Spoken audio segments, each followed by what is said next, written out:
Hey guys, we received this DAPL Bluetooth speaker for test and try. It's a wireless IP67 waterproof and dustproof portable speaker with lights. 15 watt loud stereo sound with a 2500 milliampere battery.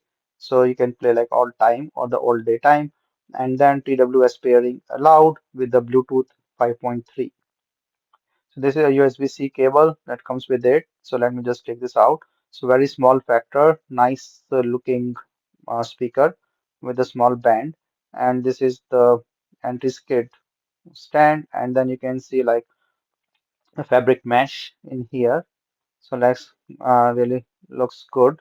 So let me start this speaker. So quality wise is good and there are LED lights on the top. Attaching to Bluetooth is pretty straightforward. Attach at once without any issue. I'm just testing royalty-free music in here for testing the speaker so that I can show the quality of the speaker.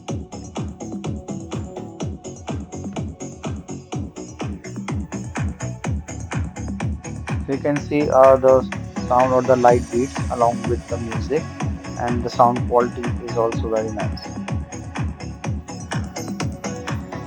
I like the shape and the portability of the speaker, and this based on its size, the sound quality is really nice, and you can see the bass or the woofer thing on the top that is vibrating like pump is really nice. So as you can charge it, generally you can see like the charging light, and you can control it from here. There is a mic as well, a nice speaker.